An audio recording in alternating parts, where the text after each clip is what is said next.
Ashley Balch is joining us now with the Huntsville Havoc hockey team. And you've been on this program every time we come over here, too, for a little while. Yeah, it's he's a hoot to talk with. The years are running together. They are, aren't they? It's just, how many teams? I know we've been up here 3 years. This is the third year? Okay, cool. Man, thanks again. Right. You guys have a great organization, great production. Love the wiener dog races. I'm coming back 3 o'clock. Yeah, this afternoon to watch that one. I think this has become probably the favorite thing we do. It's a hot ticket in town, that's for sure.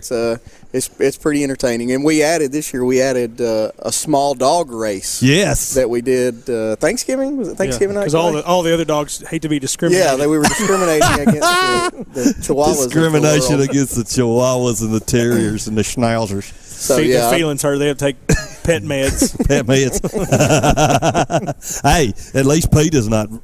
Well, that's a good story. The first year we ever did this wiener dog race, somehow my phone number and my email ended up on a PETA dude. List. They doxed you, man. So we got phone calls. I still kept the emails just so everybody can go back and read them if they want to. And if you need to feel better about yourself. Yeah, I think they threatened to come protest, but I don't think anybody ever showed up, and we haven't gotten anything since that. I'll do the character of Todd here. You tell them to come on over, and we got something for them punks waiting on them. We got you protest. Todd's not with us right now. His back's bothering him. He's walking around a little bit. Make a little room for Ashley and Clay. Coach Detullio's coming on here in a little while as well. Yeah, Todd's the agitator. He's the agitator. I'd love to seen him during the old Channel Cat days, because he said he would go down to the penalty box and start yelling and screaming at the guys in the penalty box.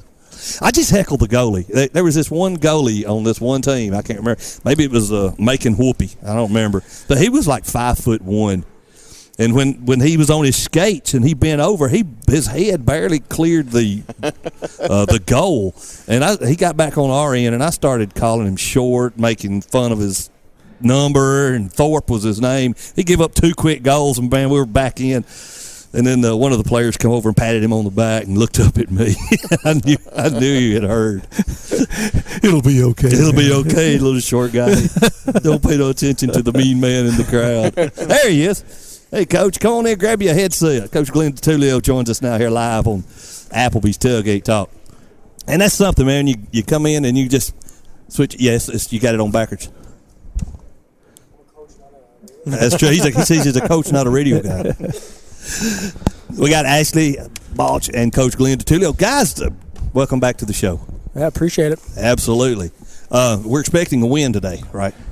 Yes. Every time. 100%, yeah. Somebody's cooking something. I can smell it in here. He expects the wins, and we expect 6,000 people in here, so it works together. I'm doing my part. I'm bringing 2. So, Coach, you got a heck of a road record this year, and it's usually backwards. I mean, I told Clay, I said, we're just waiting for the right time to gel at home, keep the road record going like it is, and start getting those, clocking those wins back and back. Yeah, I mean, I wish I had an answer for that. I mean, yeah, I mean, usually your road record's going to be a little bit maybe not as good as your home record, and typically we've been phenomenal here at home. And this year, we've lost a lot of tight ones. Games I thought we played really well, and we just, we're having a hard time scoring some goals here. So, we're hoping it'll turn here. We can start today. An afternoon matinee here would be a big win. Would be nice.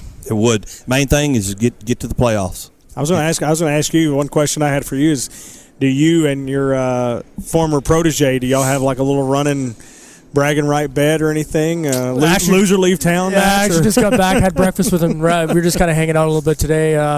Nothing, I mean, yeah, I guess just, can kind of look over and wink if, get the best of each other. So you can kind of say you're the Nick Saban of the SPHL, because you're producing good coaches all across the league, right? And championships. I mean, that's in a perfect world. That's what we want. Jesse was here for 3 years, did a great job, and doing a phenomenal job in Fayetteville. And we hope with Stu, that's what happens here.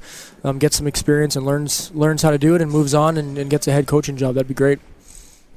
That's awesome. Today's game, which got a few people injured, I think is what we talked about or earlier in the thing. Looking for the boys to skate well.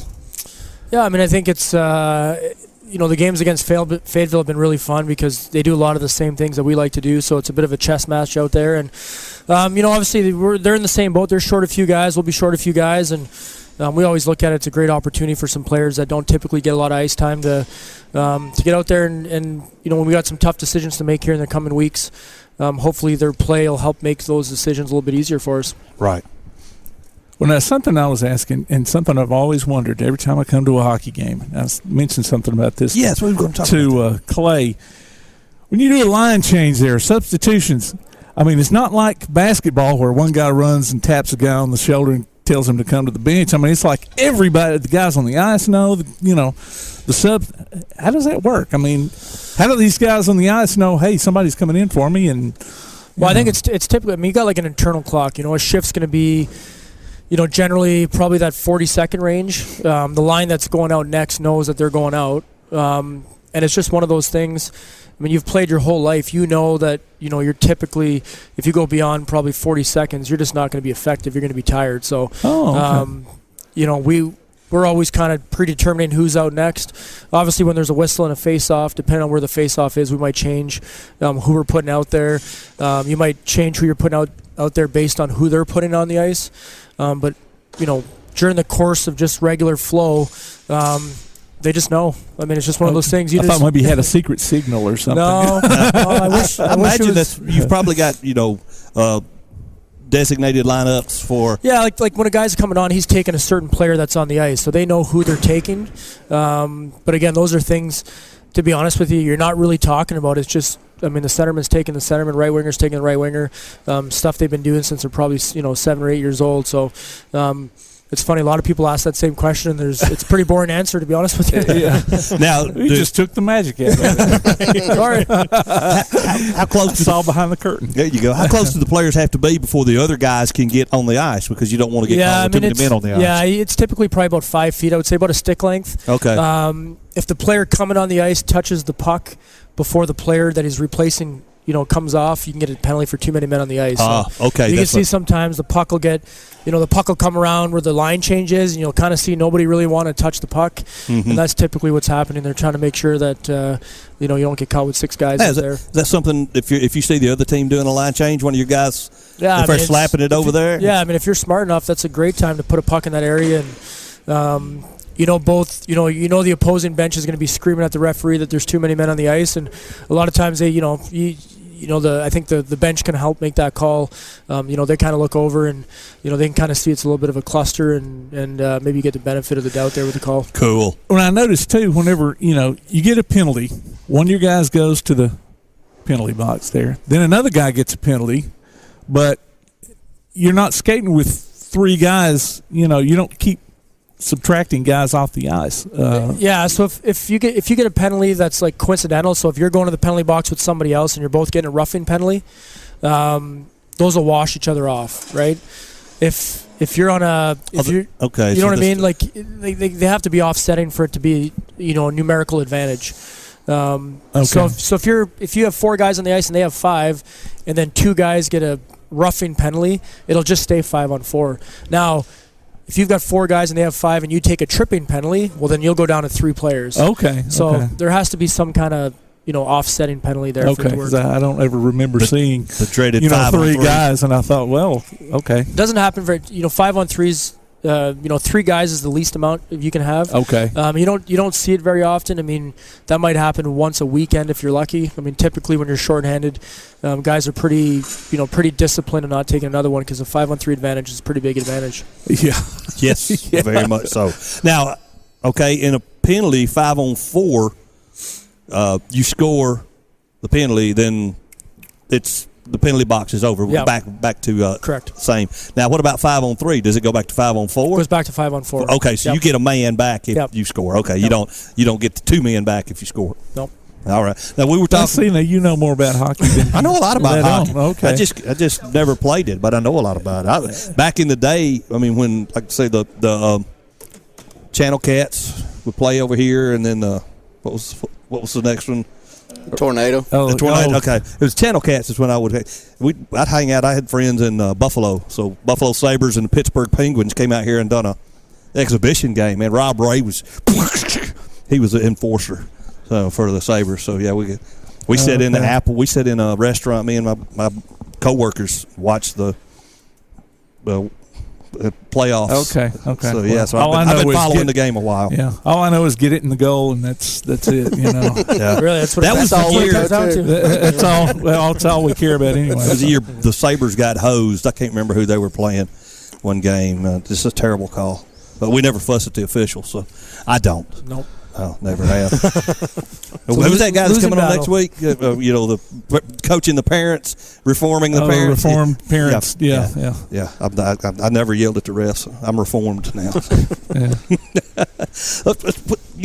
We had several questions about the rules that we could. I don't know. That was the only one. The other question y'all were asking earlier was about roughing and fighting. They were asking about what does the actual constitutes. I think there was a game a couple weeks ago where one of our guys may have possibly thrown a punch, but he only got roughing, and they were like, "Hey, yeah, I think that was just a terrible call. I mean, generally, if your gloves are coming off, you're going to get a fighting major. Yeah. I think his gloves were off, and he was throwing punches, and we got a good laugh at that. That we only had 4 defensemen that game, and we thought for sure he was going to get a 5-minute major for fighting, which would put us down to 3, and they gave him 2. So we were kind of laughing that we got a benefit of a pretty bad call there. So we'll take it. Now, as a offensive coach or defensive coach, they eliminated the 2-line pass penalty. How long has that been? At one time you couldn't pass. We're talking a puck 2 lines. I mean, it's been 15 years. Really? Been a long time. Boy, time has flown by. Sorry about that, Coach. I didn't mean to ask such a stupid question there. I mean, I just answered the question.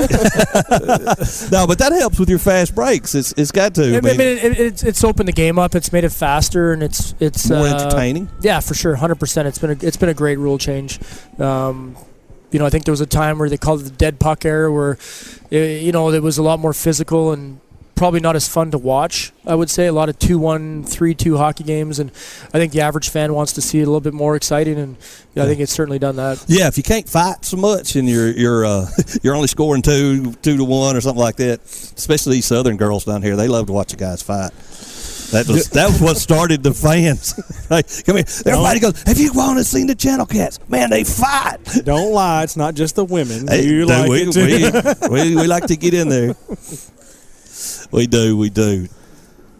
You got any other questions, no, Coach? I mean, these gentlemen, Ashley and all of them, they're very important men, and I would love to keep you. Look at him. He's laughing and looking away.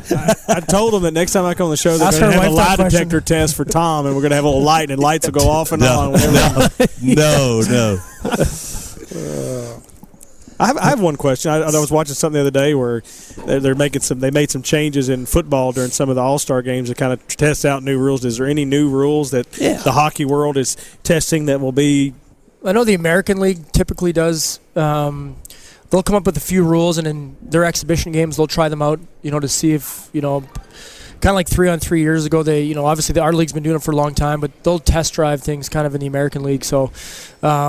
I know one thing USA Hockey started doing is when you're shorthanded, now when you're shorthanded you can ice the puck and the whistle won't blow, the puck gets shot all the way down, and it's something that USA Hockey with youth right now is you can't ice the puck at any point. So even if you're shorthanded, really, and you fire the puck all the way down, now it's a whistle face off in your end, which would I think there's. It's one of those debates on whether or not it would be good or not, or does it help with the offense, or but certainly something that. USA Hockey feels like it'll develop players more instead of just a mindless shot all the way down the ice. You're going to have to make a conscious hockey play to kind of keep the puck alive. So some arguments for it. I know they've kind of talked about that kind of stuff a little bit, on the pro level. And I think they're always trying to find ways to, again, make it more exciting but not change the core, the core part of the game. I think any sport's doing the same thing. How do you get more people engaged but without really changing the essence of the game? And it's tricky. Well, as far as icing goes, I mean, that's just not shooting it down to the other end. I mean, what constitutes the difference between just all-out icing and So an icing's you got to shoot it on your side of the red line, the center ice line. So if you're shooting on your side of it all the way down, that'd be icing. So when you're shorthanded, you can fire it from your end all the way down as many times as you want when you're shorthanded, which makes the power play have to go all the way back, try to come all the way back in the zone. So what their argument is, you're shorthanded. Why should you get an advantage of being able to ice the puck? You're shorthanded. You've taken a penalty, and now we're giving you, the opportunity to break a rule, which is icing. And I think the argument is, why should that be in place if you're shorthanded? You've penalized yourself. Why should you be able to ice pucks? Yeah. So it's a valid argument. I think the counter argument is, our team's just going to ice the puck regardless, and then is there going to be just a whole bunch of face-offs and slow the game down? And I think that's the other side of it. So we'll see if it's something that'll ever come to our level. It'll be interesting. Now, if you ice the puck and it goes right on the goal, It's fine. it's still fine. It's fine. It's not an icing then. And if the goaltender comes out to play it, then that negates waves it away too. Yeah, 100%. Okay, because I knew it probably figured on where somebody was at some part of the ice as to whether it was icing or not. Sometimes in a shift change, you can see guys like it in the referee will wave off the icing just because it's during a shift change. Is that kind of one of them opinion just in case? As long as he gets to the red line, and there's a leeway, like maybe a couple feet, but as long as you're getting that puck to the red line before you throw it down, that's why they're not making the call on it. Okay. All right, that's I guess that's what was confusing me, because I thought, isn't that icing? And so okay. Hey, we got a question from one of our one of our current guys that's not here with us today. He wants to know. Jay Vassar would like to know, how bad does it? Crap, my phone messed up. How bad does it have to be to instigate a game misconduct? It depends. It'll be. It's got to be some kind of major penalty. So if you're, a lot of times if you're in a fight and the referees are getting in to break the fight up, and you keep, they'll call it inciting an opponent. You won't stop when they get in there to break it up. You can get a game misconduct.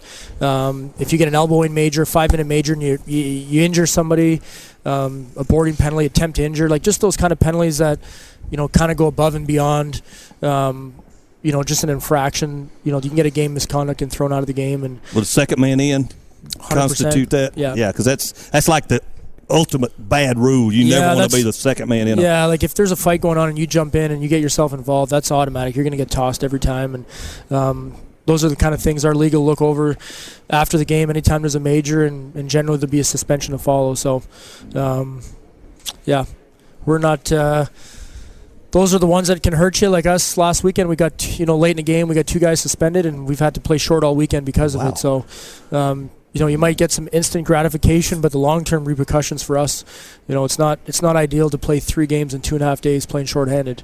So, I'm sure those guys, I think after the game realized that it probably wasn't the best decision. But did you explain to them that probably wasn't the best decision? I think they're calmly. They're pretty mature guys. I think. It's one of those things, it's the heat of the moment, and what we talk about all the time, it's hard to get players to play at an intensity level that you want to get them at, and sometimes they're going to cross the line, and I'd rather have guys you got to pull back from the line, because there's certain people you'll never get there, and I think it's, as a coach, you want to have, it's that thing you can't paint stripes on a cat. You know what I mean? You want a tiger. Right. And, sometimes they're going to cross the line because their emotions get the better of them and how they're playing. And, we can live with that because they're playing with emotion and they're getting there. It's the players that never get there that you're worried about. You know, so these are heart and soul guys. And like I said, it's not ideal to play shorthanded, but we'll certainly do it knowing that, they're the kind of guys that they're the first ones in there to stick up for players and do those kind of things. So, and something I noticed here a couple of weeks ago, one of your players got suspended for an unpenalized violation, and I'm like, well, how does he get suspended and it wasn't even called in the game? Yeah, so things can happen where maybe the referee doesn't see it, or his line of sight doesn't catch it, or it's behind the play. And they, like I said, the league can review things. We can send in a clip to, for the league if we feel like there was a play against one of our players we felt was dirty or deserved a suspension. You can send it in. They'll review it. Okay. And then they can make us, they can suspend a player after the game, and vice versa. They can suspend a player, or you can get a game misconduct, which has an automatic suspension. They can look at it and then rescind it, saying, hey, you know what, the referee probably didn't make the right call there. Your player isn't going to be suspended. So so give him the goal anyway, and we win the game. Exactly. Now, see, if we had Jack White back on the phone again, we could have talked about the play in Youngblood where Racky comes up behind Patrick Swayze and trips him. And his feet go straight up, and the first thing he hits is his head. So that'd be one of those things that the league could review if they didn't call it. Oh, okay. Yeah. Haven't seen Youngblood, so I don't know what you're talking about. Gotta watch Youngblood, dude. Youngblood and Slapshot, the two hockey movies. Absolutely. Don't have the kids in the room with Slapshot, though. It's not good. What's the deal, Coach? We taking a break, or we're gonna keep talking? I've got one more break to do at the end, and so we're pretty right. much close to that. So we are pretty much close to that. Well, we're not there yet, so just about. Well, okay. Shall I sign us off, or? Okay. Well, it's time for me to sign us off then. Ladies and gentlemen, thanks so much for Ashley Balch, Clay Coleman, Coach Glenn Detulleo. Thank y'all so much for joining us today. This has been as always, it's a great time to come here at the Propes Arena, the Von Braun Center, and do our show. On behalf of Bama Zach Green, producer extraordinaire Tim Lambert, Todd the Bod Tomlin, this is Tom McClung, old Tomcat. We ain't got to go home. We got to get ourselves up out of here. See y'all.